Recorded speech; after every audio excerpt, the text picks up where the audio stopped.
하나님의 은혜와 평강이 여러분과 함께하기를 원합니다. 여러분, 매스컴을 통해 접하셨듯이 지난 주간에는 영생교 승리재단의 집단 감염이 사회적 화두였습니다. 안타깝게도 교회발 감염이 지속적으로 이어지고 있으면서 교회에 대한 세상의 시선은 싸늘함을 넘어 광포를 느낄 정도입니다. 지난 1년간 코로나19를 겪으면서 한국 교회의 신뢰도는 32%에서 21%로 급락했다는 보고가 있었습니다. 그런데 더욱 큰 문제는 비기독교인들의 신뢰도는 9%에 불과했다는 겁니다. 실로 충격적인 수치죠. 이제 세상은 교회에 대한 기대를 완전히 접었다고 해도 과언이 아닌 겁니다. 도대체 어디서부터 문제가 시작된 것일까요? 사실 이 물음에 대한 해답을 찾기 위해서는 우리가 집단 감염을 일으킨 교회들의 면면을 보아야 됩니다. 이단 신천지를 시작으로 해서 사랑제일교회, 그리고 선교단체인 인터콥, IM선교회, 그리고 영생교. 이들을 하나로 잇는 공통된 연결고리가 무엇일까? 라는 물음을 갖고 곰곰이 생각을 해보았더니 결국 하나로 규정이 되었습니다. 그것은 그들이 내세우는 교리가 나만, 우리만, 여기만 이라는 거죠. 이것은 비단 그들만의 문제가 아닙니다. 기성교단에 속한 다른 교회들 가운데에서도 세상을 도외시하고 이기적 신앙생활의 범주를 벗어나지 못한 곳은 여지없이 집단 감염의 주체로 속속 등장하고 있는 형국입니다. 그러니 결국 왜곡된 믿음이 초래한 결과라는 데에 우리가 주목할 수밖에 없는 겁니다. 그동안 한국교회는 믿음의 바탕을 둔 신앙생활을 강조해 왔습니다. 그러다 보니 행함에 대해서는 많이 소홀했던 것이 사실입니다. 그리고 믿음은 하나님과 나와의 이 수직적 관계 속에서 형성되는 것이라 생각했기 때문에 이웃과의 수평적 관계에 있어서는 별 관심을 두지 않았습니다. 때문에 이러한 생각들은 세상 속의 그리스도인들을 양성하기보다는 세상으로부터 고립된 그리스도인들을 만들어내게 되었고, 결국 교회는 세상과 점점 더 멀어지게 되었던 것입니다. 그런데 그렇게 고립이 되어지는 와중에서도 오히려 그것을 장려하면서 바로 그것이 믿음이라며 우리만의 공동체를 만들려는 시도가 각광을 받았었는데, 그 정점이 우리 모두가 아는 신천지라는 사이비 집단인 거죠. 그들은 하나님의 인받은 14만 4천 명만이 시대의 종말의 때에 왕노릇하며 온갖 부귀 영화를 누릴 것이라는 신념을 갖고 있었습니다. 그래서 14만 4천이라는 수 안에 들기 위해서 분투하며 살았습니다. 성경은 분명히 하나님은 모든 사람이 구원을 받으며 진리를 아는 데 이르기를 원하신다고 했는데도 새 하늘과 새 땅은 오직 인받은 14만 4천 명의 것이라는 주장을 펼쳤습니다. 여러분, 예수님이 이 땅에 오셔서 하신 사역은 잃어버린 자를 찾아 구원하는 것이었습니다. 그래서 마가복음 1장 38절을 보면 예수님께서 이런 말씀을 하시죠. 이르시되 우리가 다른 가까운 마을로 가자. 거기서도 전도하리니 내가 이를 위하여 왔노라 하시고, 예수님은 우리만의 공동체를 만드는 것에는 전혀 관심을 두지 않으셨습니다. 오히려 더 많은 사람들을 만나서 그들을 구원하는 것이 예수님 사역의 목표였습니다. 사도 바울도 마찬가지였습니다. 그가 이상적 공동체를 만드는 것을 꿈꿨다면 그저 한 곳에 머물러 있었을 겁니다. 그러나 바울은 하루가 멀다 하고 새로운 곳으로 가서 새로운 사람들을 만나며 복음을 전했습니다. 왜냐하면 그것이 하나님의 뜻이라 믿었기 때문입니다. 고린도전서 9장 19절을 보면 바울이 이렇게 고백합니다. 내가 모든 사람에게서 자유로우나 스스로 모든 사람에게 종이 된 것은 더 많은 사람을 얻고자 함이라. 할렐루야. 그렇습니다. 그리스도인에게는 더 많은 사람을 얻어야 하는 사명이 있습니다. 즉 그리스도인은 세상으로부터 고립된 이가 아니라 세상 속에서 믿지 않는 사람들에게 영향력을 끼치며 그들을 구원해야 하는 것이 목표가 되어야 하는 겁니다. 그런데 여기서 말하는 영향력이란 그리스도인의 삶의 행동, 즉 행함의 문제로 귀결이 됩니다.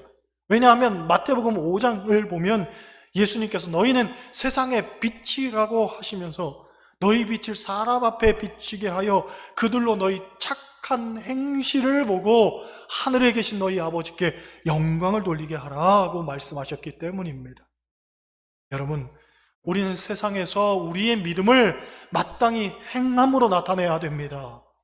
야고보서 기자는 행함이 없는 믿음은 죽은 믿음이라고 하면서 믿음은 그의 행함과 함께 일하고 행함으로 믿음이 온전하여짐이라고 했습니다. 사실 이것을 반증해나 하듯이 향후 한국교회가 집중해야 할 분야가 무엇인가를 사람들에게 물었더니 가장 많은 대답이 자기 교회 중심에서 벗어나 한국교회 전체를 바라보는 교회의 공공성을 꼽았습니다. 특히나 비개신교인들은 교회의 사회적 책임을 말했습니다. 곧 교회는 더 이상 자기들만의 리그를 만들어서는 안 되고 세상을 향한 책무를 다하며 세상이 교회에 기대하는 본질적 역할에 충실해야 한다는 것입니다.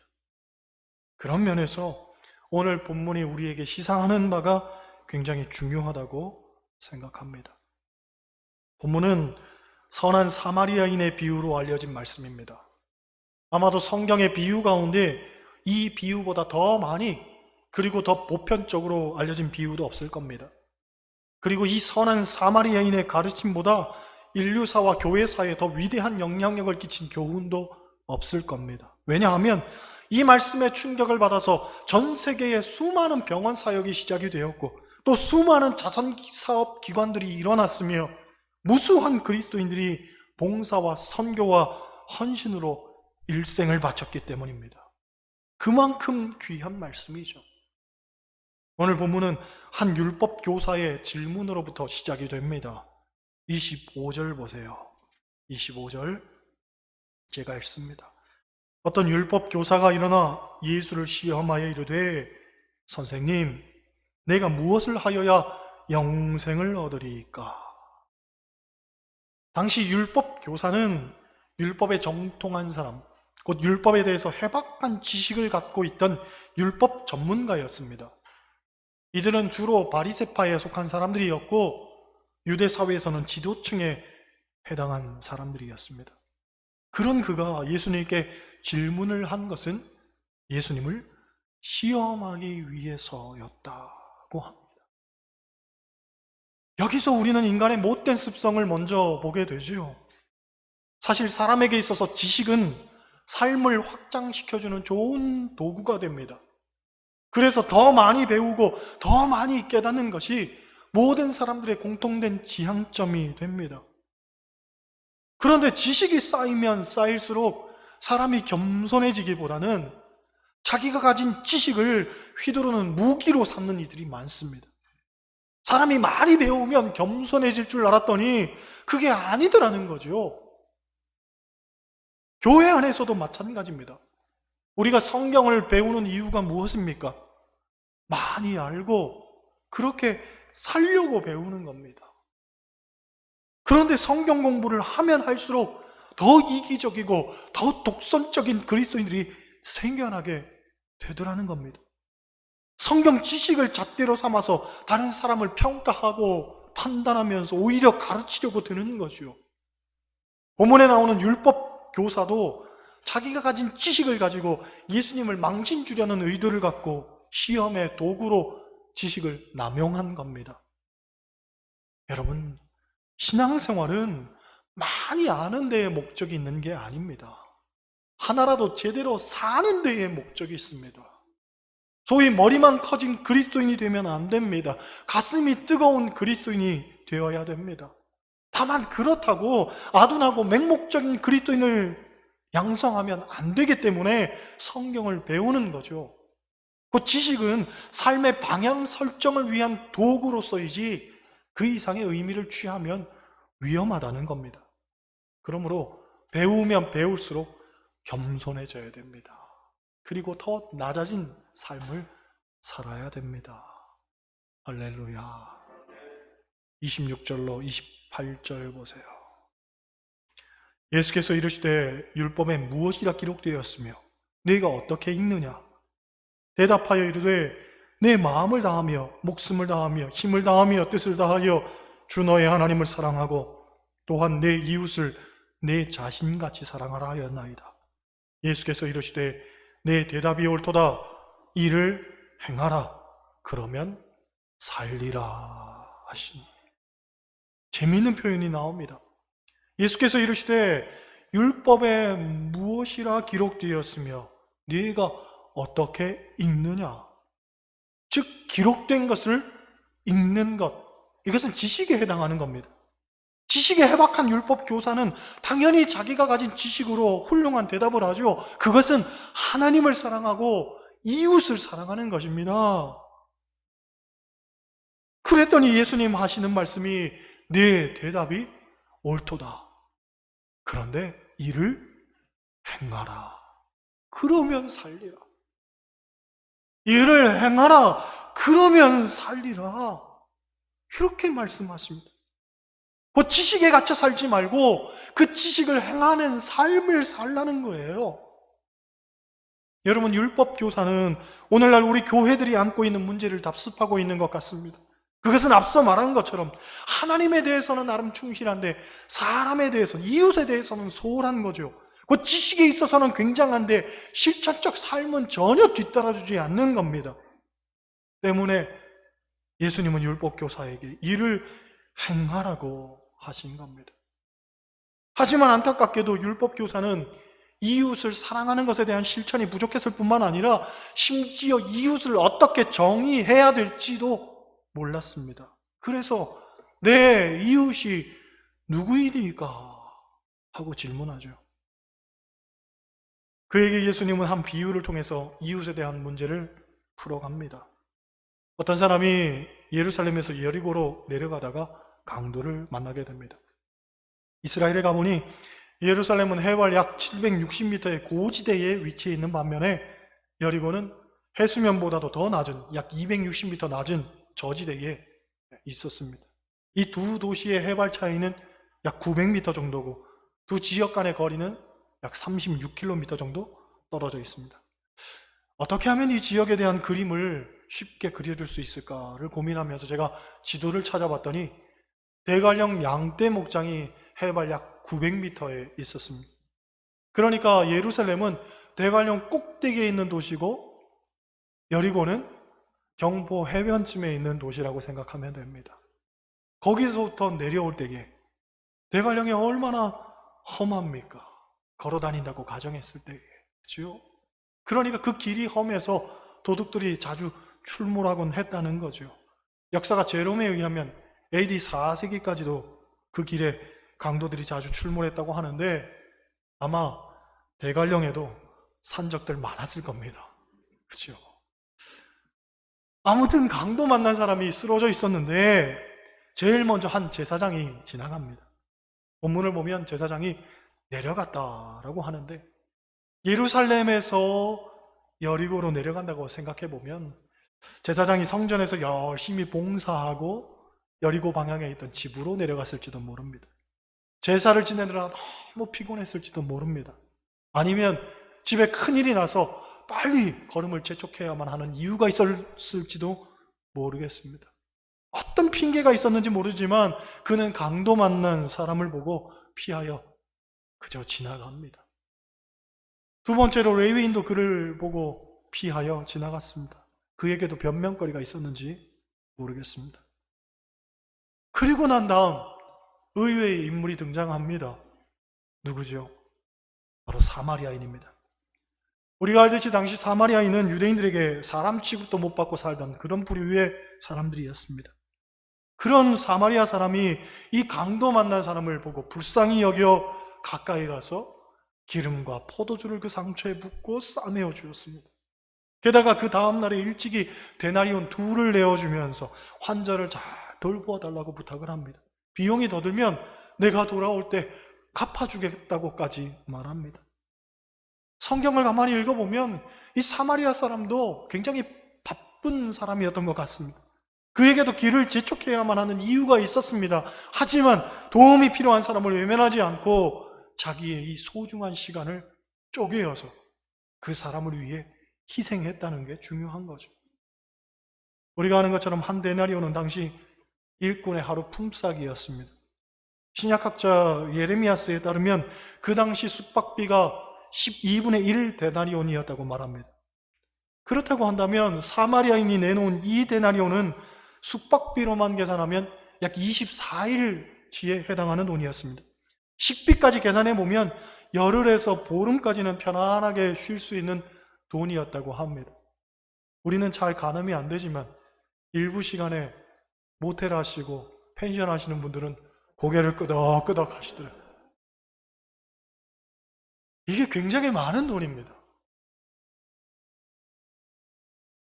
보름에서 20일은 편안하게 회복해서 쉴 수 있는 금액이었으니까 상당히 많은 돈을 그를 위해서 희생하고 배려한 것이라고 볼 수 있죠. 본문을 보면 이 비유를 전후로 해서 나오는 2가지 질문이 있는데, 먼저는 29절에 내 이웃이 누구이니까 하는 율법교사의 질문이었고, 두 번째는 36절에서 예수님께서 누가 강도 만난 자의 이웃이 되겠느냐 하는 질문입니다. 여러분, 내 이웃이 누구입니까? 하는 질문과 강도 만난 자의 이웃이 누구이겠느냐 하는 질문의 차이점을 한번 생각해 보시기 바랍니다. 내 이웃이 누굽니까? 하는 질문은 그 중심이 어디에 있냐면 나에게 있는 거예요, 나. 그래서 이웃을 나 중심에서부터 해석을 합니다. 그건 나와 가까이 있거나 나와 관련이 있거나 나에게 잘해주는 사람, 내가 좋아하는 사람, 내가 만나고 싶은 사람, 내가 어울리고 싶은 사람. 그래서 유대 민족에게는 같은 민족, 같은 종교를 믿는 사람으로 이웃을 생각했습니다. 한정시켰죠. 그런데 반면 강도 만난 사람의 이웃이 누구입니까? 라는 질문에서는 중심이 누구냐면 도움이 필요한 사람이죠. 도움이 필요한 사람. 비록 나와는 상관없지만, 아무런 상관도 없지만 나의 도움을 필요로 하다면 내가 돌봐주어야 하는 사람, 그 사람이 바로 이웃이라는 거예요. 그러니까 이 질문을 바꿔서 생각한다면 예수님은 우리에게 너는 누구의 이웃이 되어야 하겠느냐 하고 반문하는 것이라고 말씀할 수 있습니다. 그렇습니다. 많은 사람들이 이웃에 대해서 내 형제, 내 지인, 내 친척, 내 교회, 내 교인, 나와 관련이 있는 사람, 그 사람으로 한정시키지만 아니라는 거예요. 그리스도인은 이웃에 대한 개념을 확장시켜야 된다는 거죠.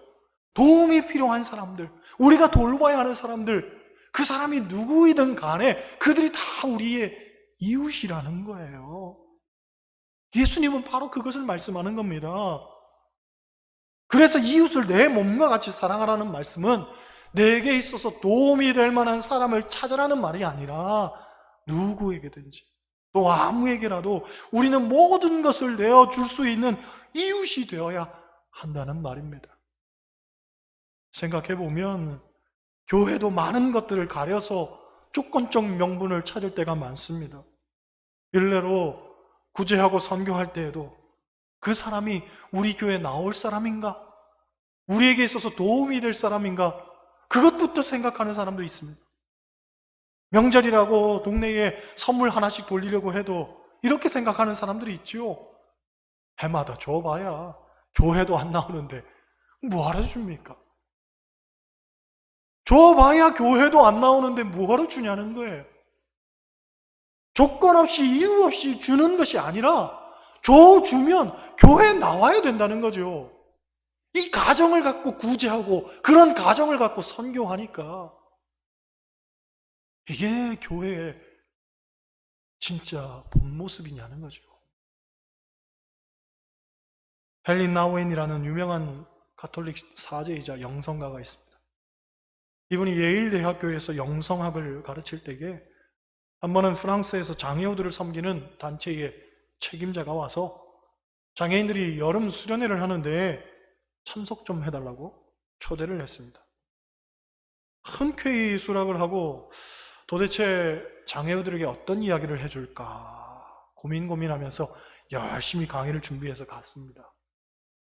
그런데 강의를 부탁한 줄 알고 갔는데 그게 아니라 수련회 동안 진짜로 장애우들을 옆에서 돌봐주는 일을 해달라는 거죠.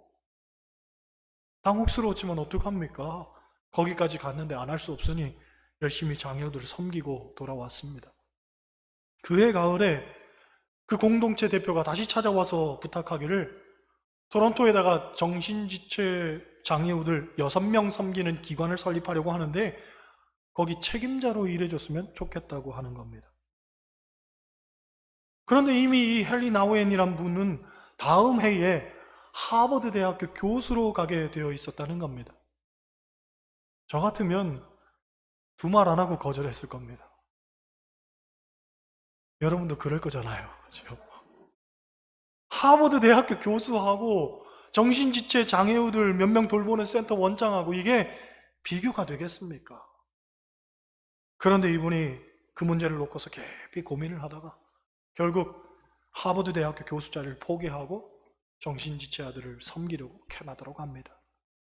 거기서 그들을 섬기면서 이분이 주옥 같은 영성의 글들을 무수하게 쏟아냈는데 1996년 세상을 떠날 때에 이렇게 고백했다고 합니다.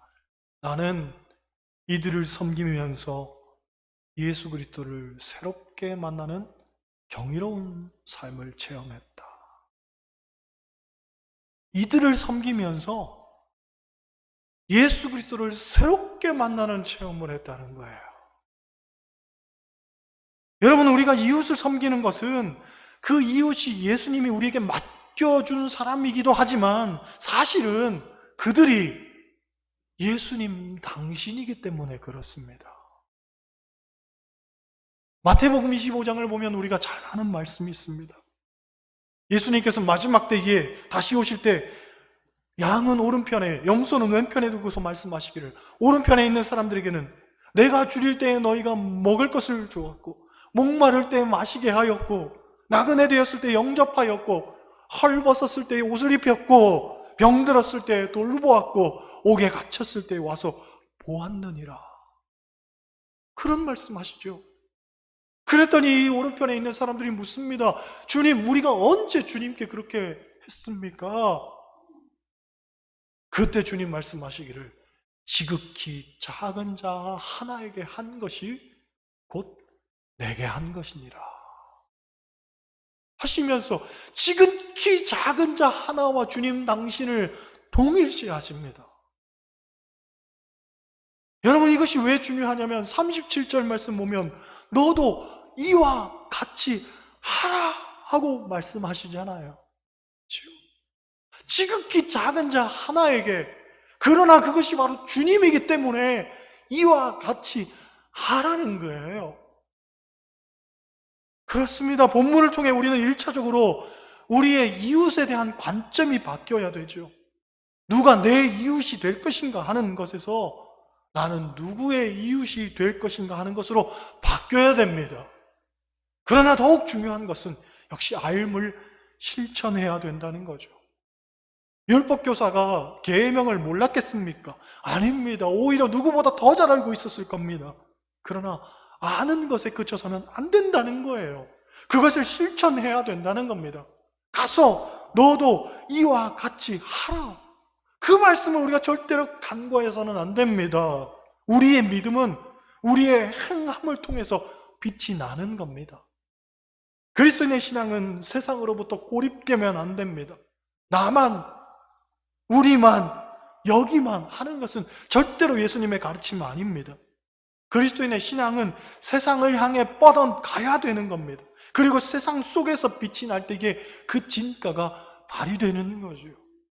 여전히 교회 안에서 우리는 말씀을 듣고 기도를 하고 때로는 가슴을 치고 울부짖지만 그럼에도 불구하고 교회 안에만 머물러 있는 신앙을 갖고 있기 때문에 세상은 그들 말을 읽으라면서 손가락질하고 교회를 비판하는 것 아닙니까?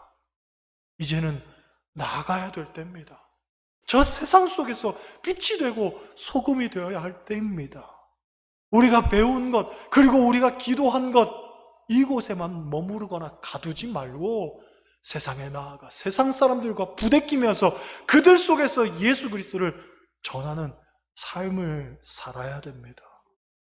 바라기는 교회 안에만 머물러 있는 지식적 그리스도인이 되지 마시고 교회 밖으로 나가 행동하는 삶으로 세상을 변화시키는 이 시대의 참된 이웃들이 다 되시기를 주님의 이름으로 간절히 축원합니다.